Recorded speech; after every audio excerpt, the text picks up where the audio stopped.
Yeah, that was the last topic. Yeah. I'm glad he has it. Yep. Okay. Okay. Demography will compound that task. Propelled by increasing standards of living and longevity, combined with the distortions of the one-child policy, China has one of the world's most rapidly aging populations. The country's total working age population is expected to peak in 2015, note 12. From this point on, a shrinking number of Chinese citizens aged 15 to 64 need to support an increasingly large elderly population. The demographic shifts will be stark.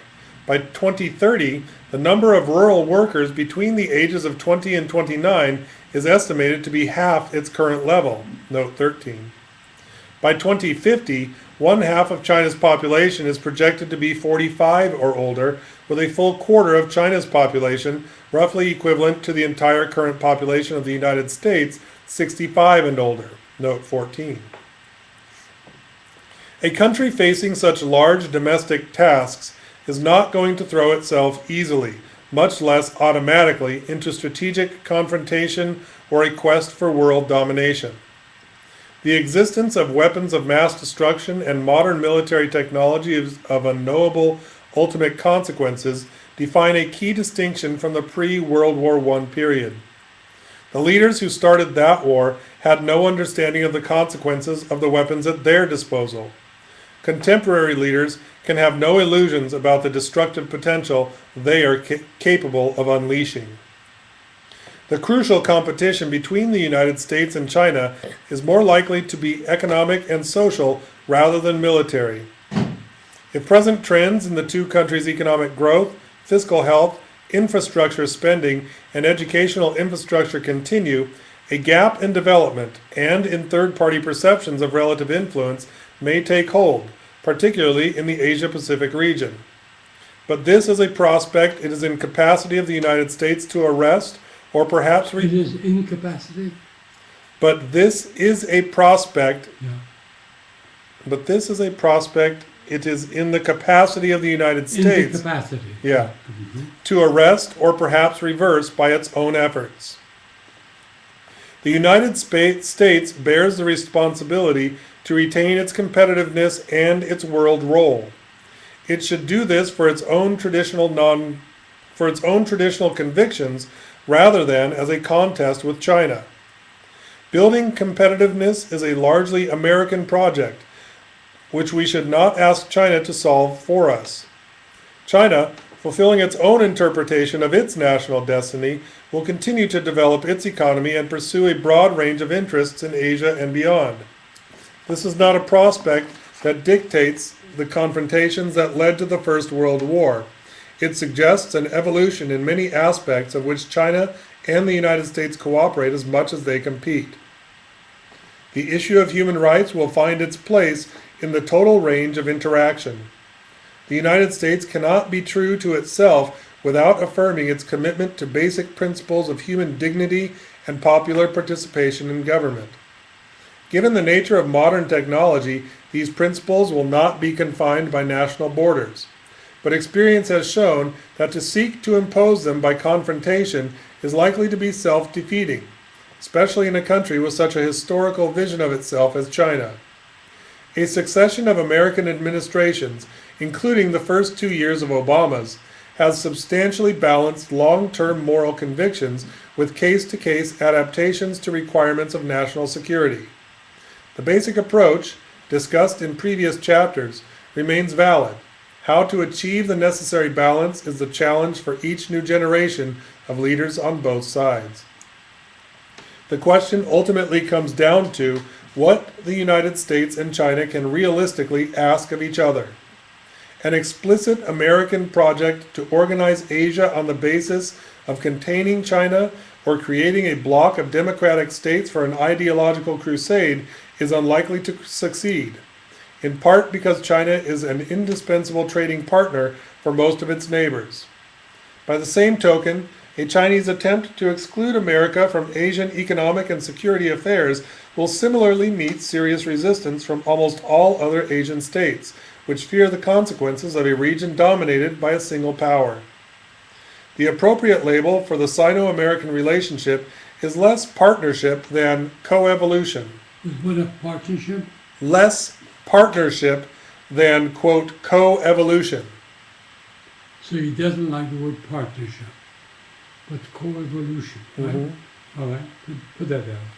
Not partnership, but co-evolution. 1126.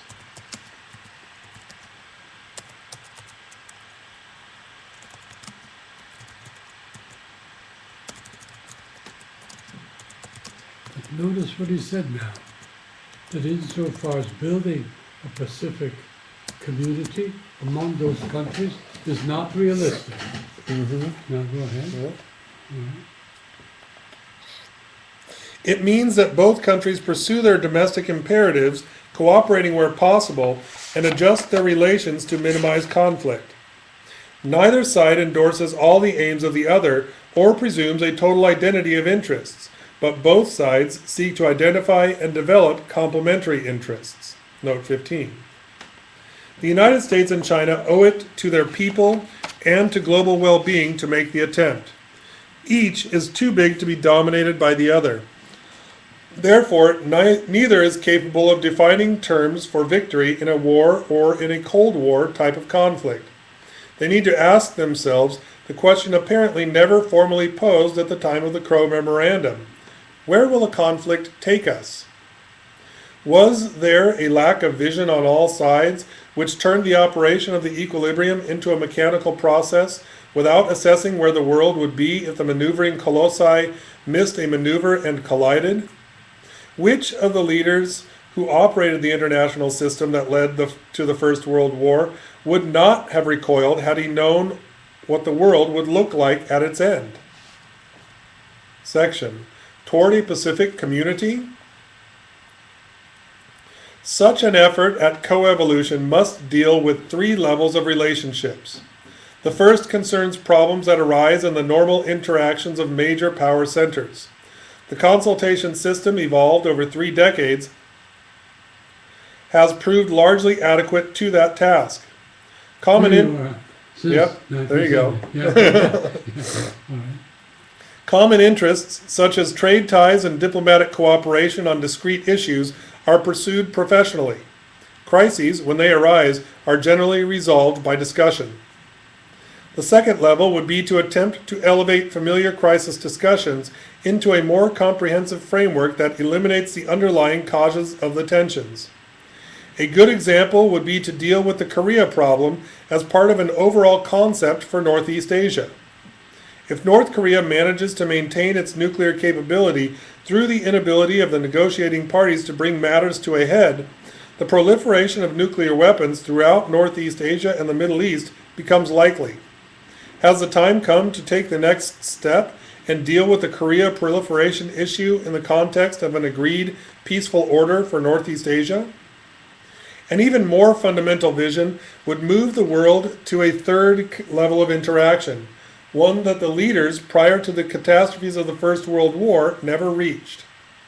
The argument that China and the United States are condemned to collision assumes that they deal with each other as competing blocs across the Pacific. But this is the road to disaster for both sides. An aspect of strategic tension in the current world situation resides in the Chinese fear that America is seeking to contain China, paralleled by the American concern that China is seeking to expel the United States from Asia. The concept of a Pacific community, a region to which the United States, China, and other states all belong and in whose peaceful development all participate, could ease both fears. So he wants the United States and China to be in it. Yes. Yeah. A region to which the United States, China, and other states. Yeah, yeah, So Japan, Yeah. Thailand, yeah. Indonesia. Vietnam, Yeah. Okay. Philippines. Mm-hmm. It would make the United States and China part of a common enterprise. Shared purposes and the elaboration of them would replace strategic uneasiness to some extent. It would enable other major countries such as Japan, Indonesia, Vietnam, India, and Australia to participate in the construction of a system perceived as joint rather than polarized between, quote, Chinese and, quote, American blocs. Such an effort could be meaningful only if it engaged the full attention and above all the conviction of the leaders concerned. One of the great achievements of the generation that founded the world order at the end of the Second World War was the creation of the concept of an Atlantic community. Could a similar concept replace or at least mitigate the potential tensions between the United States and China? It would reflect the reality that the United States is an Asian power, and that many Asian powers demand it, and it responds to China's aspiration to a global role. A common regional political concept would also in large part answer China's fear that the United States is conducting a containment policy towards China. It is important to understand what one means by the term containment. Countries on China's borders with substantial resources, such as India, Japan, Vietnam, and Russia, represent realities not created by American policy. China has lived with these countries throughout its history. When Secretary of State Hillary Clinton rejected the notion of containing China, she meant an American-led effort aimed at creating a strategic bloc on an anti-Chinese basis. In a Pacific Community effort, both China and the United States would have constructive relations with each other and all other participants, not as part of confronting blocs. The future of Asia will be shaped to a significant degree by how China and America envision it, and by the extent to which each nation is able to achieve some congruence with the other's historic regional role. Throughout its history, the United States has often been motivated by visions of the universal relevance of its ideals and of a proclaimed duty to spread them.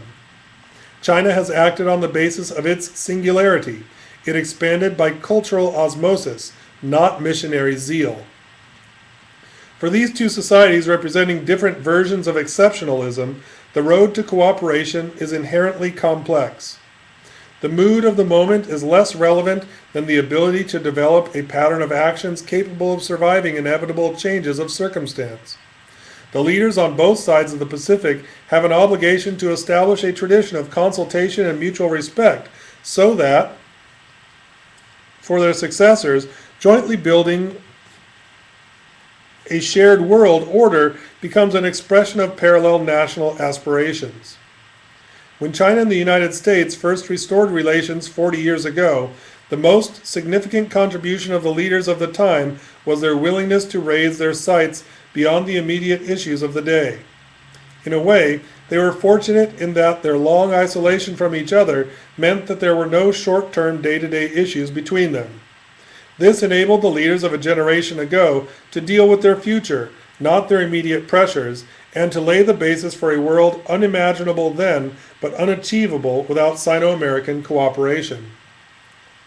In pursuit of understanding the nature of peace, I have studied the construction and operation of international orders ever since I was a graduate student well over half a century ago. On the basis of these studies, I am aware that the cultural, historic, and strategic gaps in perception that I have described will pose formidable challenges for even the best intentioned and most far-sighted leadership on both sides. On the other hand, were history confined to the mechanical repetition of the past, no transformation would ever have occurred. Every great achievement was a vision before it became a reality. In that sense, it arose from commitment, not resignation to the inevitable. In his essay, Perpetual Peace, the philosopher Immanuel Kant argued that perpetual peace would eventually come to the world in one of two ways: by human insight or by conflicts and catastrophes of a magnitude that left humanity no other choice. We are at such a juncture. And we've got one short paragraph left, for crying out loud. Hello?